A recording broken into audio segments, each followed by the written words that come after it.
Monday morning. This is Kim Blaylock with SDG Bible Study. That's the Soli Deo Gloria Bible Study. Wishing you a good Monday morning. A little bit chilly and cold here in North Carolina this morning, but it is November, so that's what we expect.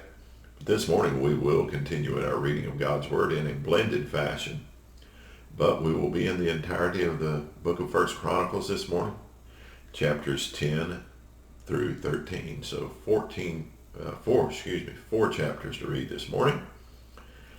So we'll get into it. And I'm thankful that we are now through the genealogies, and now we get to read about some of the history of the nation of Israel, especially the life of King David. So let's get into First Chronicles chapter 10 this morning.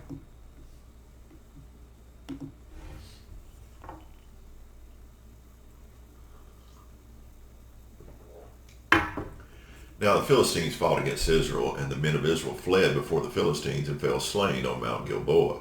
And the Philistines overtook Saul and his sons, and the Philistines struck down Jonathan and Abinadab and Malchishua, the sons of Saul.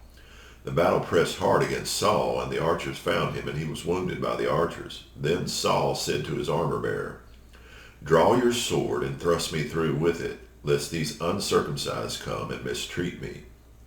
But his armor-bearer would not, for he feared greatly.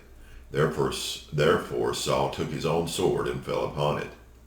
And when his armor-bearer saw that Saul was dead, he also fell upon his sword and died. Thus Saul died, he and his 3 sons, and all the house died. All his house died together. And when all the men of Israel who were in the valley saw that the army had fled, and that Saul and his sons were dead, they abandoned their cities and fled, and the Philistines came and lived in them. The next day, when the Philistines came to strip the slain, they found Saul and his sons falling on Mount Gilboa. And they stripped him and took his head and his armor, and sent messengers throughout the land of the Philistines to carry the good news to their idols and to the people. And they put his armor in the temple of their gods, and fastened his head in the temple of Dagon. But when all Jabesh Gilead heard all that the Philistines had done to Saul, all the valiant men arose and took away the body of Saul and the bodies of his sons, and brought them to Jabesh. And they buried their bones under the oak in Jabesh, and fasted 7 days. So Saul died for his breach of faith. He broke faith with the Lord in that he did not keep the command of the Lord, and also consulted a medium seeking guidance. He did not seek guidance from the Lord. Therefore the Lord put him to death and turned the kingdom over to David, the son of Jesse. 1 Chronicles chapter 11.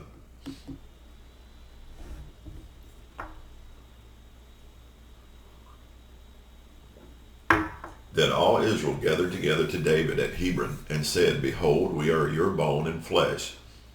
In times past, even when Saul was king, it was you who led out and brought in Israel.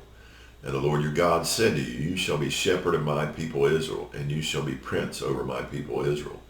So the elders of Israel came to the king at Hebron, and David made a covenant with them at Hebron before the Lord. And they anointed David king over Israel, according to the word of the Lord by Samuel.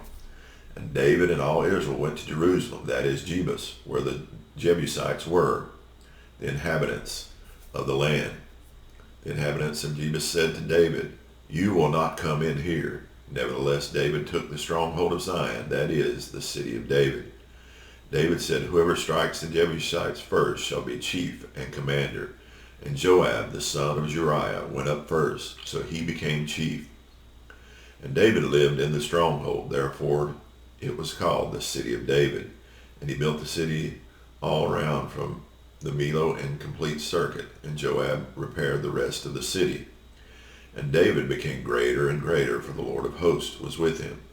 Now these are the chiefs of David's mighty men, who gave him strong support in his kingdom, together with all Israel, to make him king, according to the word of the Lord concerning Israel.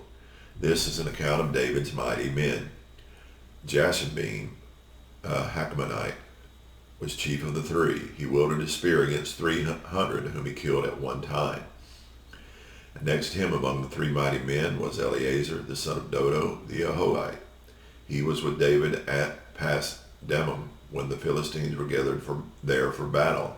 There was a plot of ground full of barley, and the men fled from the Philistines. But he took his stand in the midst of the plot and defended it and killed the Philistines, and the Lord saved them by a great victory. 3 of the 30 chief men went down to the rock to David at the cave of Adullam when the army of the Philistines was encamped in the valley of Rephaim. David was then in the stronghold, and the garrison of the Philistines was then at Bethlehem. And David said strongly, "Oh, that someone would give me water to drink from the well of Bethlehem, that is by the gate." Then the 3 mighty men broke through the camp of the Philistines and drew water out of the well of Bethlehem that was by the gate, and took it and brought it to David. But David would not drink it. He poured it out to the Lord and said, "Far be it from me, before my God, that I should do this. Shall I drink the lifeblood of these men? For at the risk of their lives they brought it." Therefore he would not drink it. These things did the 3 mighty men. Now Abishai, the brother of Joab, was chief of the 30, and he wielded his spear against 300 men and killed them, and won a name beside the 3. He was most renowned of the 30, and became their commander, but he did not attain to the 3. And Benaiah the son of Jehoiada was a valiant man of Kabzeel, a doer of great deeds. He struck down 2 heroes of Moab. He also went down and struck down a lion in a pit on a day when snow had fallen. And he struck down an Egyptian, a man of great stature, 5 cubits tall. The Egyptian had in his hand a spear like a weaver's beam. But Benaiah went down to him with a staff and snatched the spear out of the Egyptian's hand and killed him with his own spear. These things did Benaiah the son of Jehoiada, and won a name beside the 3 mighty men. He was renowned among the 30, but he did not attain to the 3, and David set him over his bodyguard. The mighty men were Asahel, the brother of Joab, Elhanan, the son of Dodo of Bethlehem, Shammath of Herod, Helez, the Pelionite, Ira, the son of Ikish of Tekoa, Abiezer of Anatoth, Sabika, the Hushathite, Eli, the Ahohite, Maharai of Netopha, Heled, the son of Baana of Netopha, Itha, the son of Ribai of Gibeah of the people of Benjamin, Benai of Pirathon, Hurai of the brooks of Gaash, Abiel, the Abarthite, Azameth of Baharam, Elihaba, the Shalabanite, Hashem, the Gizeonite, Jonathan, the son of Shagi, the Hararite, Ahiam, the son of Sakar, the Hararite, Elphal, the son of Hefer, the Mechrathite, Ahijah, Pilonathite, Hezro, Carmel, Nerai, the son of Isbai, Joel, the brother of Nathan, Mibhar, the son of Hagri, Zelek, the Ammonite, Naharai of Beeroth, the armor-bearer of Joab, the son of Zariah, Ira, the Ithite, Gareb, the Ithrite, Uriah, the Hittite, Zabad, the son of Ahai, Halal, Adina, the son of Shiza, the Reubenite, a leader of the Reubenites, and 30 with him, Hanan, the son of Maacah, and Jehoshaphat, the Mithanite, Uzziah, the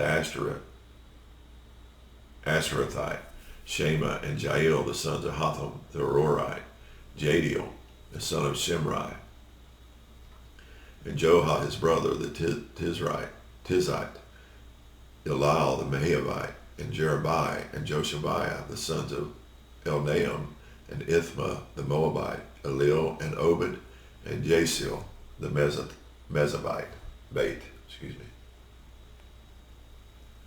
Now to 1 Chronicles chapter 12.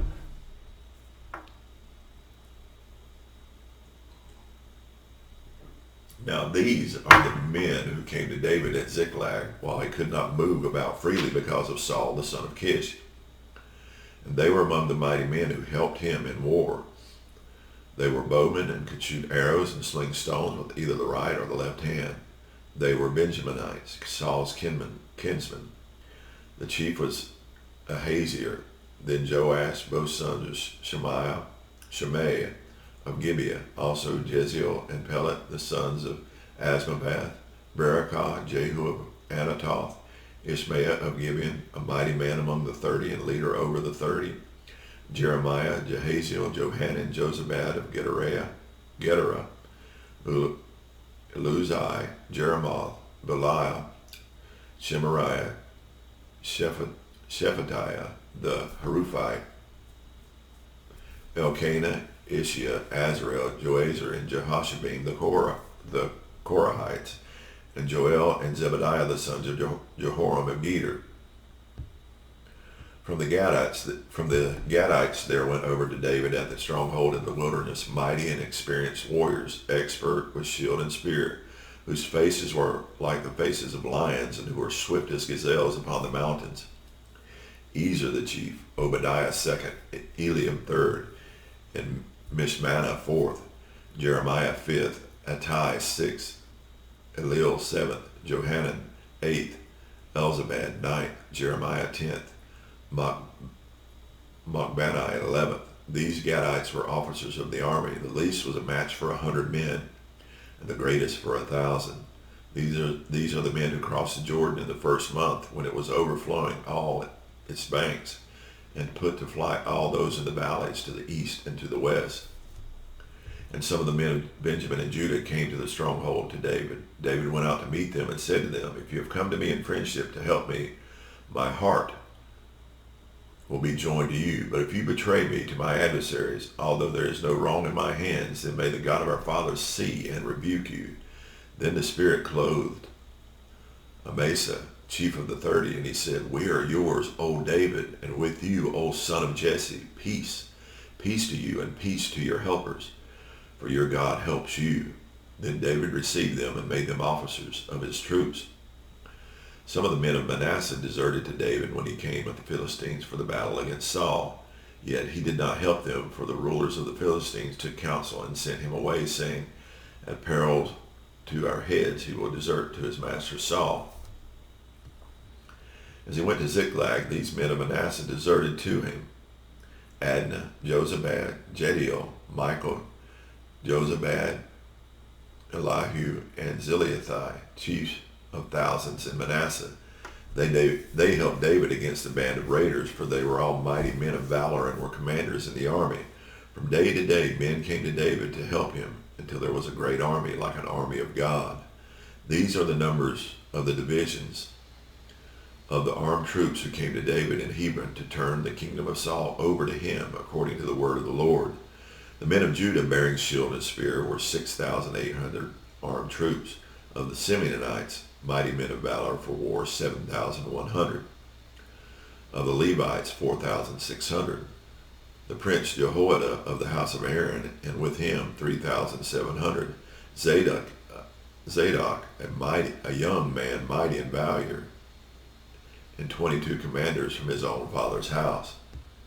Of the Benjaminites, the kinsmen of Saul, 3,000, of whom the majority had to that point kept their allegiance to the house of Saul. Of the Ephraimites, 20,800 mighty men of valor, famous men in their father's houses. Of the half-tribe of Manasseh, 18,000 who were expressly named to come and make David king. Of Issachar, men who had understanding of the times, to know what Israel ought to do, 200 chiefs, and all their kinsmen under their command. Of Zebulun, 50,000 seasoned troops, equipped for battle with all the weapons of war, to help David with singleness of purpose. Of Naphtali, 1,000 commanders, with whom were 37,000 men armed with shield and spear. Of the Danites, 28,600 men equipped for battle. Of Asher, 40,000 seasoned troops ready for battle. Of the Reubenites and Gadites and the half-tribe of Manasseh from beyond the Jordan, 120,000 men armed with all the weapons of war.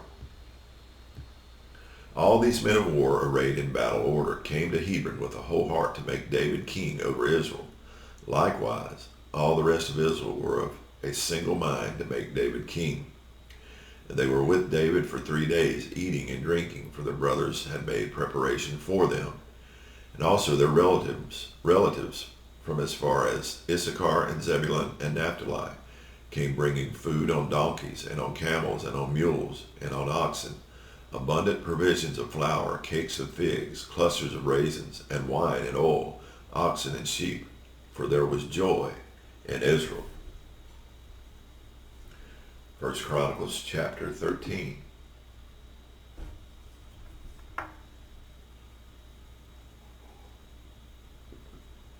David consulted with the commanders of thousands and of hundreds, with every leader.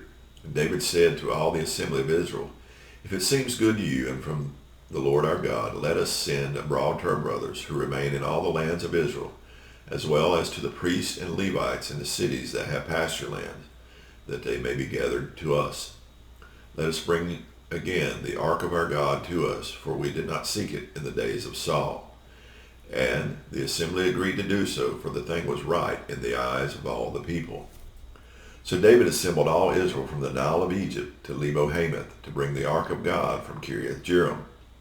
And David and all Israel went up to Bela, that is, to Kiriath-Jearim, that belongs to Judah, to bring up from there the ark of God, which is called by the name of the Lord, who sits enthroned above the cherubim.